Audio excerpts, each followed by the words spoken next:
अस्सलाम वालेकुम। आखिरी राउंड शुरू हो चुका है। जो अपोजिशन की कोशिशें हैं वज़ीर आज़म इमरान खान को इक़्तिदार से हटाने की, अब ये आखिरी ओवर है। अपोजिशन इस वक्त क्या कर रही है, उनकी जो हिकमत अमली है वो क्या है, किस तरीके से वो यलगार कर रहे हैं। सुप्रीम कोर्ट में जो सदारती रेफरेंस के हवाले से जो बेंच बनाया गया, जस्टिस काजी फ़ायज़ ईसा ने एक ख़त लिखा और वो ख़त किस किस को भेजा है। बहुत सारे लोग कह रहे हैं कि इससे कई कानूनी सवाल उठ गए हैं। वो कानूनी सवाल क्या हैं? पाकिस्तान डे परेड भी थी आज और उसमें जनरल कमर जावेद बाजवा भी थे। कुछ नौजवानों से, सहाफ़ियों से गुफ्तगू भी हुई और कुछ अंदाज़ा हुआ कि वो इस सारी सूरत हाल के बारे में क्या सोच रहे हैं। मैं हूं समी इब्राहिम और मैं आपको इन तमाम वाक़यात की तफसील बताऊंगा।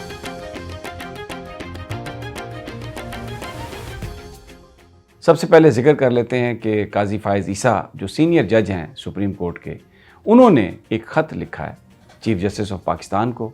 लेकिन उस ख़त की कॉपी उन्होंने जो सुप्रीम कोर्ट बार एसोसिएशन के सदर हैं एहसन भून, उनको भी भेज दी है, अटॉर्नी जनरल को भी भेज दी है और वो सारी की सारी इन्फॉर्मेशन मीडिया पर आ गई है। उसमें उन्होंने बड़ा एतराज़ उठाया कि सीनियर जज जो हैं उनको बेंच में शामिल नहीं किया गया, यानी वो ख़ुद बेंच में शायद शामिल होना चाहते थे, उनको क्योंकि उसमें शामिल नहीं किया गया। और फिर उन्होंने ये भी बात कही है इसमें कि ये जो सुप्रीम कोर्ट बार की जो दरख्वास्त थी वो एक अलहदा मामला है और जो सदारती रेफरेंस है वो अलहदा मामला है। इनको यकजा नहीं किया जा सकता था, एक बेंच को ये नहीं सुनना चाहिए, दो बेंच बनाने चाहिए। इस किस्म के बहुत सारे उन्होंने सवालात उठाए हैं। लेकिन जिन लोगों से मेरी बात हुई है, हो सकता है उनके ये जो सवालात हैं वो ठीक हों, लेकिन एक बड़ा सवाल उठ गया है कि जो ख़त उन्होंने चीफ जस्टिस साहब को लिखा, वो ख़त उन्होंने क्यों लीक किया सुप्रीम कोर्ट बार को, वो क्यों उन्होंने भेजा अटॉर्नी जनरल को और फिर मीडिया में वो सारी चीज़ आई। तो एक बड़ा सवाल है, क्या ये मिसकंडक्ट नहीं है? क्योंकि जो इंटरनल कम्युनिकेशन है सुप्रीम कोर्ट के अंदर जजेस चीफ जस्टिस से करते हैं या चीफ जस्टिस जजेस से करते हैं, तो वो तो एक खुफिया चीज़ है। सीक्रेसी जो हमारी है, जो सीक्रेट एक्ट्स हैं, जो कानून है, जो कवायद व ज़वाबत हैं, वो इस बात की इजाज़त नहीं देते कि आप उसको पब्लिक करें। काजी फ़ायज़ ईसा साहब इससे पहले भी एक कंट्रोवर्सी में आ चुके हैं। उन्होंने एक ख़त पब्लिक किया जिस वक्त उनके ख़िलाफ़ रेफरेंस के हवाले से बात थी, तो अब ये दोबारा उन्होंने सारी बात की है। तो कानूनदान जो हैं वो कहते हैं कि ये एक मिसकंडक्ट इसको कहा जा सकता है। लेकिन इससे एक और बात भी वाज़ेह हो गई है कि किस तरीके से जो हमारी अदालत में डिवीज़न मौजूद हैं, और इससे आपको ये भी अंदाज़ा हो गया होगा कि अपोजिशन जो है, जो मैंने कहा कि किस तरीके से ये फ़ाइनल राउंड खेल रही है, किस तरीके से वो यलगार कर रही है। तो जहाँ जहाँ जिसका भी जो सपोर्टर है उसको वो हरकत में लेके आ रहा है। और अब ये जो सुप्रीम कोर्ट ऑफ पाकिस्तान, अभी इसकी समाअत उन्होंने शुरू नहीं की, लेकिन उसका जो बेंच बनाया गया उसको मुतनाज़ा बनाने के लिए ये ख़त आया है और इसके ये कंसिक्वेंसेस होंगे कि वो मुतनाज़ा हो जाएगा। तो अभी इस वक्त हम जहाँ जा रहे हैं, जिस तरफ हम जा रहे हैं, वो बहुत ही एक ऐसी दलदल है, एक ऐसी जगह पे जा रहे हैं कि अपने सियासी मफाद के लिए, अपने ज़ाती मफाद के लिए, अपने ग्रुप्स के मफाद के लिए, शायद पाकिस्तान की जो स्टेबिलिटी है, पाकिस्तान के हवाले से कोई बंदा नहीं सोच रहा, सिर्फ अपने हवाले से सब सोच रहे हैं। ये सारा जो मामला है, इसी तनाज़ुर में पाकिस्तान डे परेड थी। वहाँ पर सहाफ़ियों और नौजवानों के साथ आला शख्सियात की जो गुफ्तगू हुई है, उसमें एक गुफ्तगू ये थी जिसमें शायद सारी जो सूरत हाल है उस पर डिस्प्लेयर का भी इजहार होता है, क्योंकि उसमें ये कहा गया कि जो इस वक्त सोशल मीडिया है ख़ास तौर पर, उसमें जो चीज़ें छप रही हैं, जिस तरीके से चीज़ें आ रही हैं और एक इंस्टेबिलिटी उसमें पैदा करने की कोशिश की जा रही है।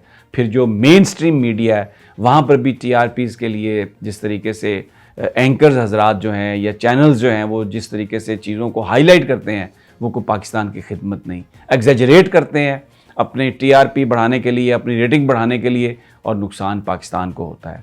और अगर इन तमाम चीज़ों को बंद कर दिया जाए, इन पर अगर पाबंदी लगाई जाए, तो फिर शायद आवाम सकून में आ जाएंगे। सियासतदानों के हवाले से ये कहा गया कि ये सुबह के वक्त ये चाय एक दूसरे को बुरा भला कहते हैं, शाम को चाय पीते हैं, और ये हमने देखा है, ये बिल्कुल सच बात है।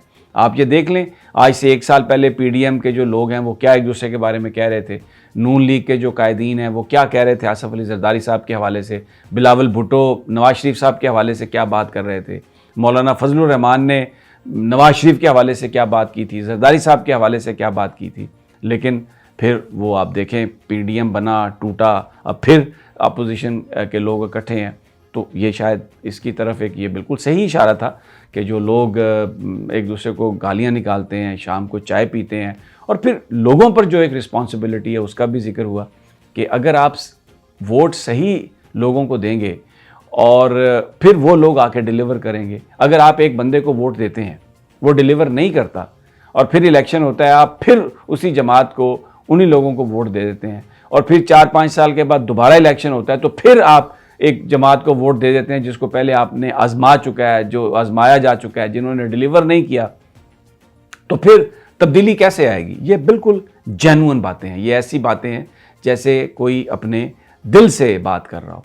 और बिल्कुल इदारों की पॉलिटिक्स के हवाले से भी एक बड़ा वाज़ेह मैसेज आया कि जनाब, अगर इदारे पॉलिटिक्स में मुदाखलत करते हैं, मसलन ज़ियाउल हक साहब ने मार्शल लगाया, परवेज़ मुशर्रफ साहब भी सूरत हाल की वजह से आए, अयूब खान साहब का भी माशाल्लाह था, तो उसको कहा जाता है कि वो ब्लैक एरिया है, उसको कहा जाता है कि वो पाकिस्तान का ग्रे एरिया है, वो बहुत बुरा किया, उसमें फ़ौज ने मुदाखलत की। लेकिन अगर हम नहीं करते तो भी बुरा भला कहा जाता है।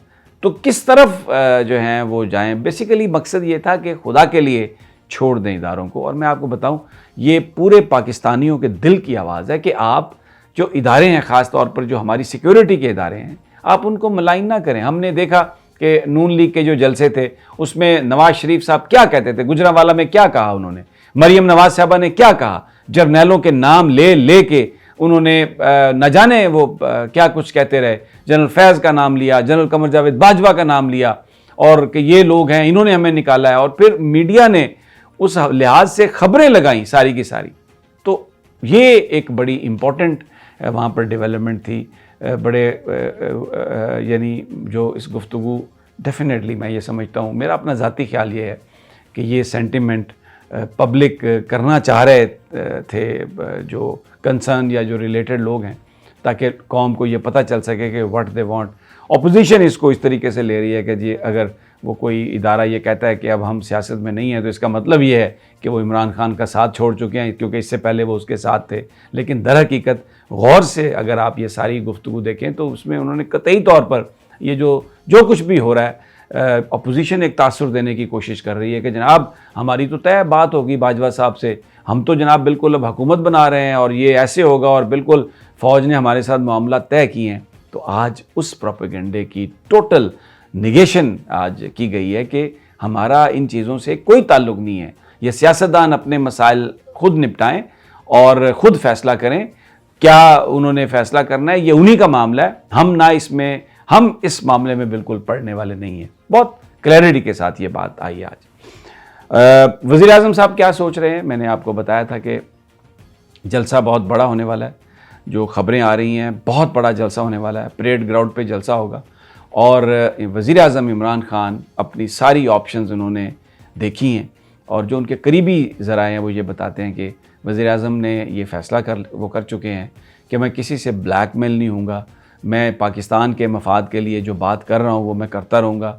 अलाइज़ को साथ लाने की कोशिश करेंगे, वादा भी किया अलाइज़ ने, अपने अरकान को भी मनाने की कोशिश करूँगा। लेकिन अगर ऐसा हुआ कि कोई बंदर बांट की बात की गई, ब्लैकमेल करके ओहदे मांगे गए और कहा गया कि ये दें ये तो फिर हम वोट देंगे, तो इसमें इमरान खान ने इनकार कर दिया है टोटली, और उन्होंने ये फ़ैसला कर लिया है कि फिर वो अपने मुस्तकबिल का ऐलान पाकिस्तान की आवाम के सामने करेंगे। और ख़ान अपना मुकदमा पाकिस्तान की आवाम के सामने रख रहा है, जो कुछ उसके साथ हुआ, जिससे वो गुज़रा, किस किस तरीके से वो ब्लैकमेल हुआ। अब यहाँ पर आप देखें, जब सूरत हाल ये हो कि 3.5 साल तक मुस्लिम लीग काफ इमरान खान के साथ रही, और अब सिर्फ इस बात पे वो छोड़ के जा रहे हैं जी कि हमें नून लीग वालों ने वज़ारत आला ऑफ़र कर दी है। यानी कोई कानून नहीं, कोई अखलाक नहीं, कोई ये नहीं कहा कि जी ये डिलीवर नहीं हुआ, कुछ नहीं हुआ। हालांकि उनके जो मेंबरान थे उनके इलाके में एडमिनिस्ट्रेशन भी उनकी, और पता नहीं इन 5 सीटों की बुनियाद पर उन्होंने कितना मफाद हासिल किया। लेकिन अगर वो ये तसव्वुर कर रहे हैं और सोच रहे हैं कि अगले 1-2 दिन में शहबाज शरीफ साहब उनकी वजारत आला का ऐलान कर देंगे, तो इमरान खान इस ब्लैकमेलिंग में आने वाला नहीं है। अपने रफ़का से उसने साफ ये बात कह दी है कि ओहदों के लिए ये जमात जाती है तो जाए, लोग देख रहे हैं, लोग फैसला करें, पाकिस्तान की अवाम फैसला करे कि ऐसे लोगों को क्या फिर दोबारा पार्लियामेंट में भेजना चाहिए, जो सिर्फ यानी बस MQM को देखें, उनकी वफाक में वजारतें हैं और जो भी हुकूमत वफाकी उन्हें दे सकती है उनको देने की कोशिश की जा रही है। लेकिन अगर वो भी आके ये कहते हैं कि जी हमें सूबे में पीपल्स पार्टी वजारतें दे रही है, मरकज़ में पीपल्स पार्टी की हुकूमत आएगी, साथ अपोजिशन के, तो वो वजारतें देगी और हमें गवर्नरशिप भी मिलेगी, तो फिर ये जो ओहदों की बुनियाद पर जो हमारे साथ हैं, जो हमसे ब्लैकमेल हमें करने की कोशिश करते हैं, मैं ब्लैकमेल नहीं हूँगा, मैं अपना मुकदमा अवाम के सामने रखूँगा। ये एक ऑप्शन है। मुझे उनके करीबी ज़राए बता रहे हैं कि वो तमाम ऑप्शंस पर गौर कर रहे हैं, लेकिन इस ऑप्शन पर भी गौर कर रहे हैं। क्या फ़ैसला होता है अगले 1-2 दिन बहुत क्रूशल हैं। और सदारती रेफरेंस के हवाले से भी आप देखें, सुप्रीम कोर्ट ऑफ पाकिस्तान को मुतनाज़ा बनाने की कोशिश की गई है। अगर आप इसको गौर से देखें तो आपको ये याद आ जाएगा कि इसी तरीके से जो गिलगित बल्तिस्तान के जो चीफ जज थे साबिक शमीम, राना शमीम, उनके बयान को भी एफिडेविट को बुनियाद बना के, एक झूठा एफिडेविट, और उसको बुनियाद बना के जो पाकिस्तान सुप्रीम कोर्ट है उसके हवाले से और इस्लामाबाद हाई कोर्ट के जो हाजिर सर्विस जजेज़ हैं उनके हवाले से भी एक स्कैंडल क्रिएट करने की कोशिश की गई। तो आपको एक नज़र आता है कि there is a method to this I would say this type of मुबैना ब्लैकमेलिंग, कि आप जो अदालतों के लोग हैं उनकी हैसियत को मुतनाज़ा बनाते हैं। चीफ जस्टिस साकिब निसार की हैसियत को मुतनाज़ा बनाने की कोशिश की गई। जो जज सुन रहे हैं मरीम नवाज़ का मुकदमा, उनकी इंटेग्रिटी को मुतनाज़ा बनाने की कोशिश की गई। तब नून लीग ने ख़त लिखे, यानी वो राना शमीम से वो सब कुछ करवाया, और अब जैसा मैंने पहले आपको बताया कि काजी फायज़ ईसा साहब का जो ख़त है उसका भी इम्पैक्ट वही है। मैं ये नहीं कह रहा कि ये आप पे मैं छोड़ता हूँ कि आप इसको क्या समझते हैं, क्या हक़ाइक़ हैं, मुझे नहीं पता, लेकिन ये जो एक पैटर्न है कि आप अपनी अदलिया को मुतनाज़े बना रहे हैं और इतने इंपॉर्टेंट मुकदमे से पहले आप ये कहने की कोशिश कर रहे हैं कि ये जूनियर जजेस को इसमें लाया गया, और ये सारा जो मामला है ये इसमें आप अपने ही इदारे को अगर इस तरह उसको अगर स्टिग्मेटाइज वो होता है इस तरीके से, इसके कॉन्सिक्वेंसेस के नतीजे में, तो फिर किसको आप जिम्मेदार ठहराएंगे? बड़ा ये अहम मामला, ये मैं आपके लिए सवाल छोड़े जा रहा हूँ, और जैसे ही इन्फॉर्मेशन हमारे पास नहीं आएगी मैं इंशाल्लाह आपके साथ शेयर करूँगा। इजाज़त दीजिए, अल्लाह निगहबान।